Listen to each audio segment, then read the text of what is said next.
Hello and welcome to another episode of What's Inside. Today we're looking at Skulldug from Ruddy Games. Supposedly never-ending tales of greed and adventure and treasure. It says issue 1 in the corner. I don't know what that's supposed to be. I think they're kind of playing on the pulp adventure theme. But let's look at the back of the box and see what we've got here. Ages 13 and up, 1 to 6 players, 45 to 90 minutes. So it can be played solo, which is pretty cool. A lot of games are now offering that as an option, and that's nice to get your extra value for your money so that you don't have to wait on one of your friends to get a day off work or whatever. So let's see what's supposed to be in here. 55 passage tiles, 51 fortune cards, 34 hazard cards, 5 turn action cards rather, 6 dazed cards, 15 explorer tokens, 30 health gems, and 1 die. Includes rules for solo and team variants. So you're supposed to dive into ancient caves and race to escape with the cursed treasure. So let's open this up and see what's inside. I bought this one on a whim. Got it real cheap.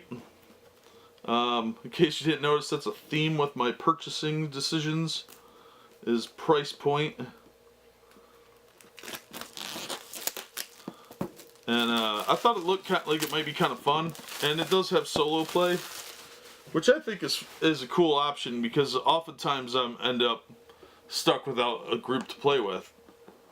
Because I tend to work weird schedules, and so do a lot of my friends, or they're out of town or whatever.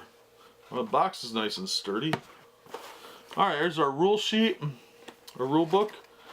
It's pretty thick actually. There's a glossary on the back.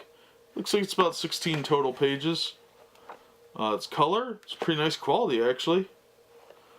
Looks like the game is, reasonably complicated. Not too bad, though.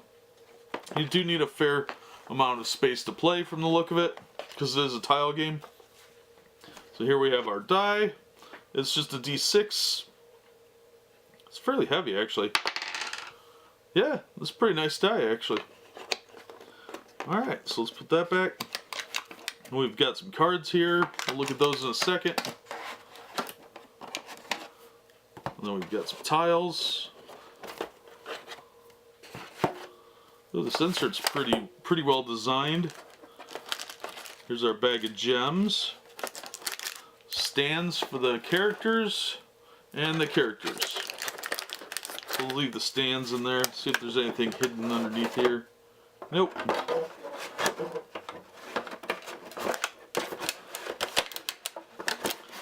Yeah, the insert's kind of cheap plastic, but it is really well designed for the game, so it's easy to get stuff out. I like that. Alright. These gems look pretty cool. They're just red plastic, basically, but they're glittery and they look fun. So let's get those out of the way because they're kind of generic. You could replace those with similar gems that you get online at like party stores, that sort of thing. Alright, so let's start with the characters and see what these look like.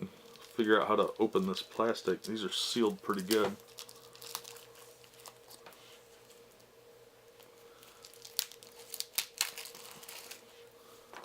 Alright, so we've got the looks like the sinister German team.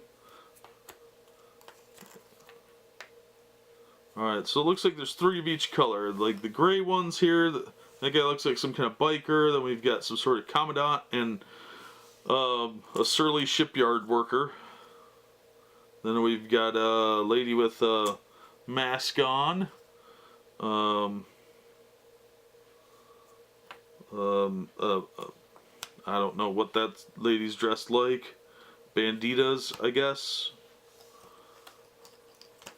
We've got the blue team, which looks like some business people. The red team, which I don't know what they're supposed to be.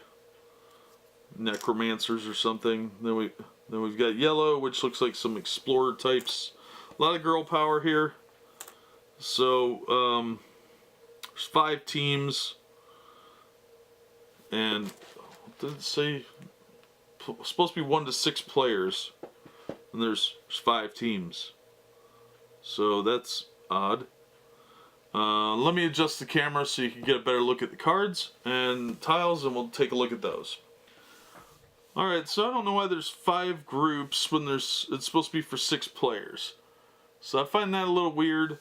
These are pretty nice pieces though, they're reasonably thick. The imagery, as far as the art goes, it's okay. Not really my style, but it's pretty popular style right now. Very comic booky. But yeah, there's only one team of all men, it looks like. I don't know if these 3 are all men or not. That one's wearing like a dress. So there's 2 girls on this team. This one's all girls. This one's got somebody that looks like wearing a dress, and this one's got a business lady, and then the like sinister looking group. So pretty diverse cast too, multi-ethnic like you'd expect to see these days. So there's that as a selling point if you're into the SJW stuff or the girl power aspect. So there's a lot of representation there. So let's look at these tiles and cards. So we've got 4 things here. We'll start with these tiles because tiles are usually pretty easy to go through. These look a lot like the tiles from Zombies, if you've played that from Twilight Creations. They're fairly thick. On the back, these have a little compass symbol, but there's like an intersection with 1 blue, intersection with 1 blue, 1 red, intersection with 2 red, intersection with 1 blue, 2 red, and lots of goo. 2 blue, 1 red, 3 red, T-section, 1 red T-section, 1 blue T-section with gold, 1 blue T-section with spiderwebs,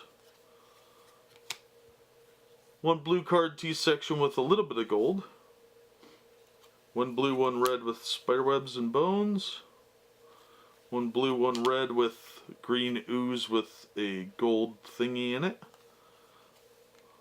2 blue with a skull, a gold skull, 2 blue with a pile of gold, 2 red with some bones, 1 blue, 2 red with some bones and gold, 1 red, 2 blue with a bunch of gold. There's a corner, a different corner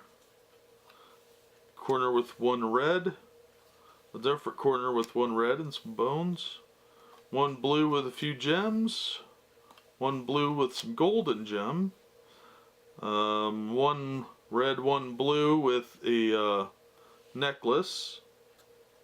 That's got 2 of them there. There's actually 2 of that one. I don't know if that was a mismatch or not.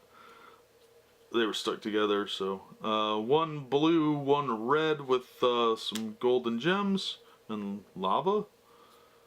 2 blue with a big pile of gems. Straight passageway. A straight passage with 1 red. So these are pretty nice, pretty solid. Should hold up. Kind of impressed with the quality on this. I expect it to be way lower quality. Alright, let's dig into these other ones.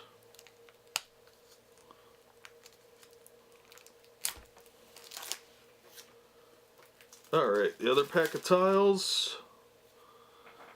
Oh, there's some special tiles here. Separate those. Yep, there's our main stack. So we've got a straight passage with 1 red and some bones, 1 blue with some gold, 1 blue with some gold in the corner, 1 blue, 1 red with a pile of gold in the middle, 1 blue, 1 red with some gold in the corner or in the side, 1 blue, 2 red with idol and some bones, 2 blue, 1 red with gold and a big green swamp thing, a dead end with 2 blue and a big pile of gold, A dead end with 2 blue, 1 red, and a real big pile of gold. We've got a Secret Tunnel. 2 AP, place your explorer into any discovered secret tunnel. It's just a great on there. Alright, then we've got a Noxious Trove. If you lose health from an injury in this passage, lose an additional 1 health. 3 blue, 1 red. That's another corner piece, or turn rather. And then we've got T-Junction, Rejuvenating Spring. If you start your turn in this passage, gain 2 health. Tangling Vines. This is a T section. You cannot dash or flee out of this passage. Moving out of this passage costs an extra 1 action point. Secret Tunnel, 1 red, T-Junction.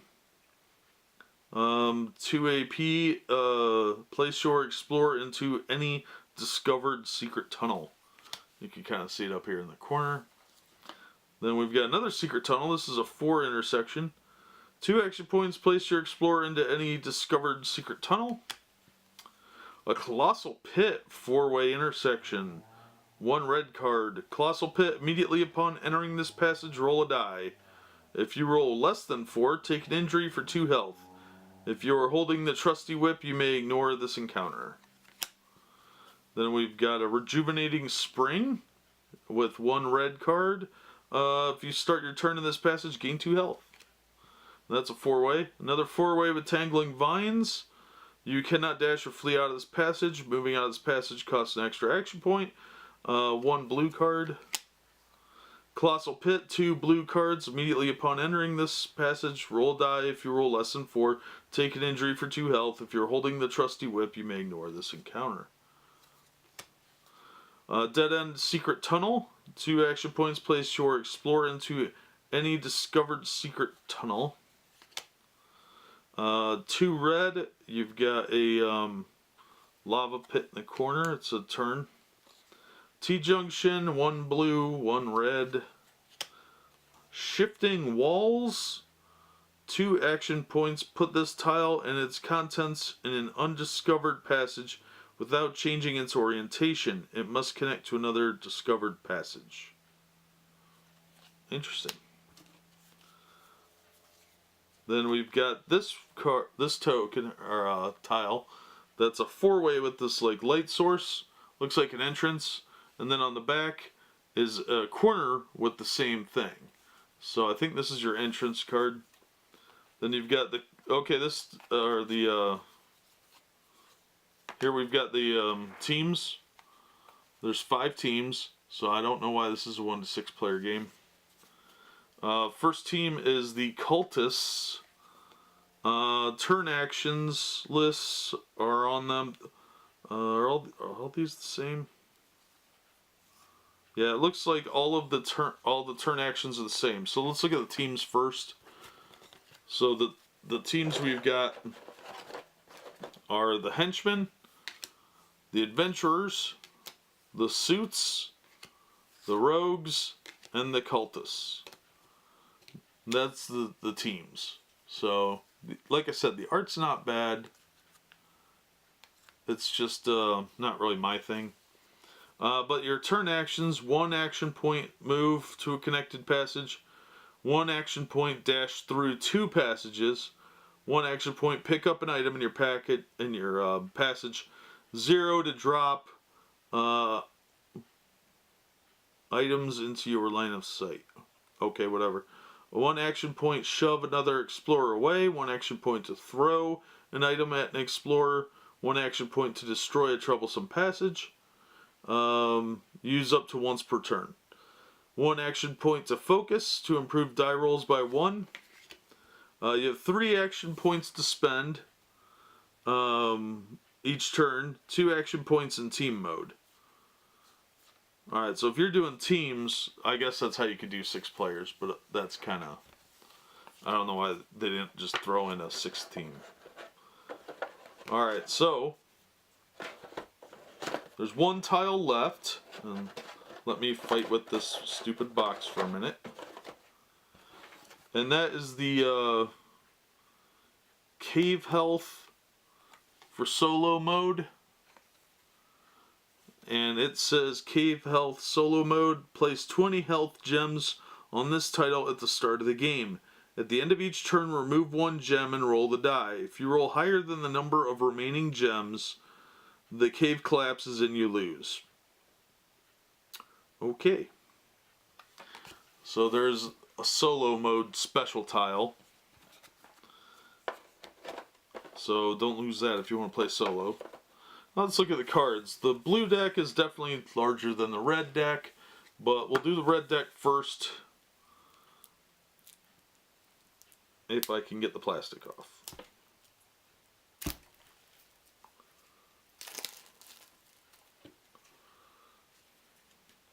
Oh, there's some green cards in here too. These are dazed cards. Dazed. All rules suffer -1 penalty. You cannot dash.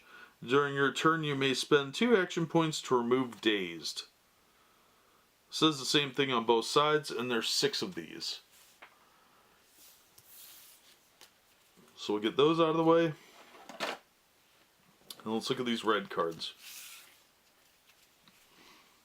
They have like 3-line stripes, like a claw.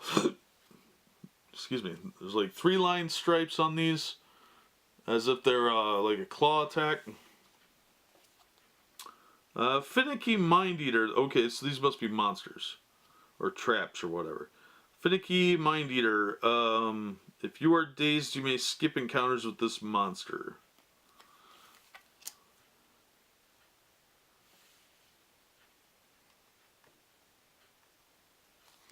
Next we have another Finicky Mind Eater. The Basilisk. With this when this monster is defeated, draw a fortune card and put it in this monster's passage. Swindling Jester. On injury, pick an opponent and give them a random card from your hand. Another Swindling Jester. Skittering Spiders. On injury, become dazed. Another Skittering Spiders. Hungry Bear.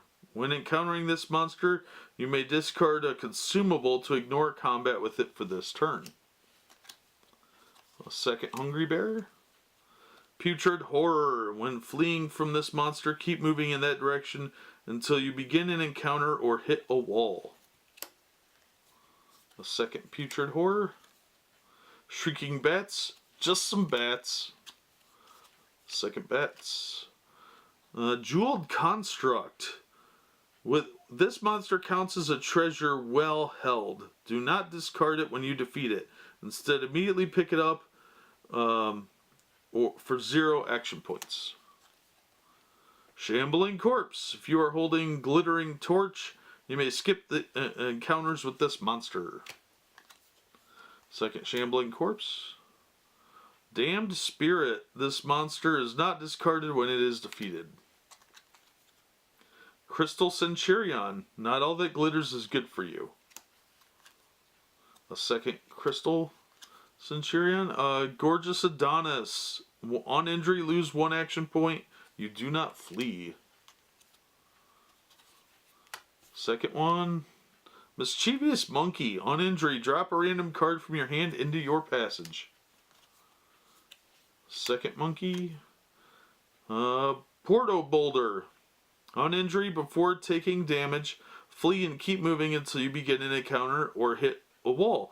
Then put this trap in your new passage. Bucket of Glue. On injury, you cannot move, dash, or flee this turn.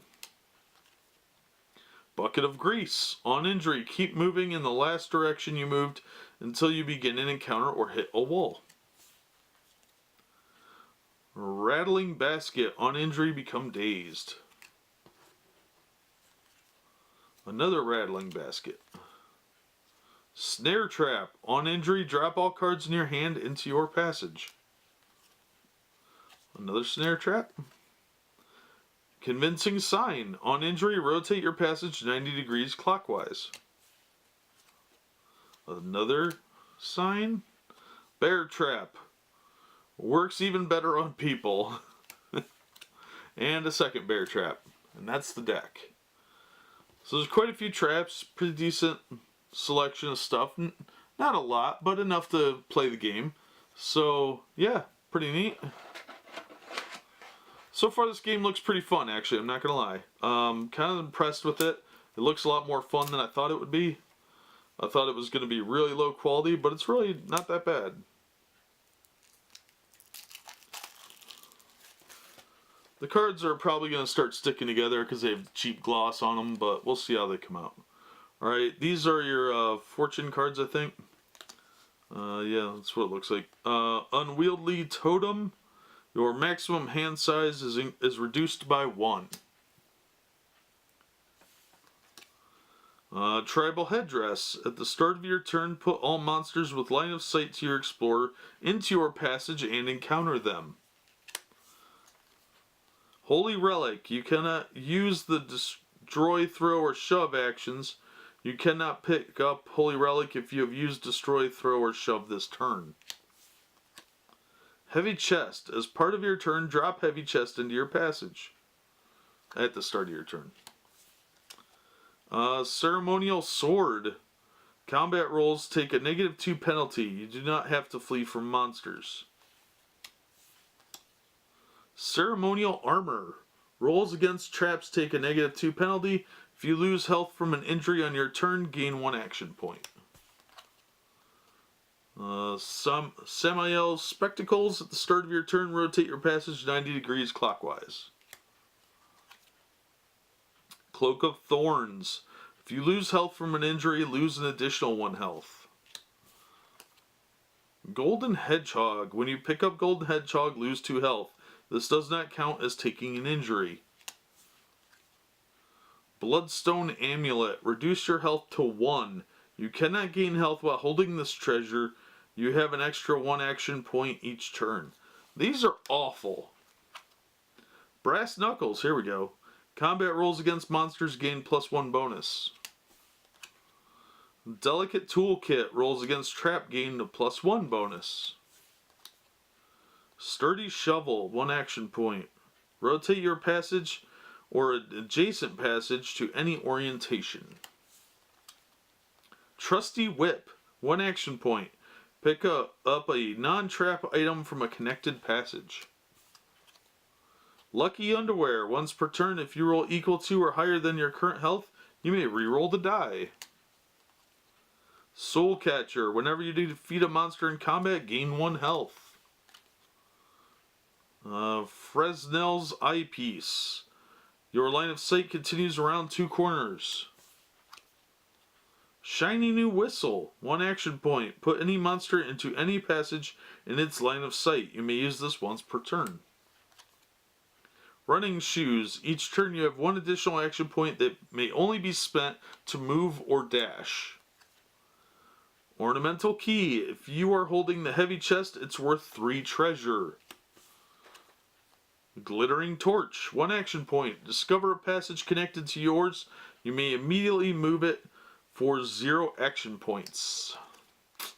Ethereal Vial. 2 action points. Put your explorer into any adjacent discovered passage. Scrying Orb. When you discover a new passage, you may discard the first passage you draw and draw again.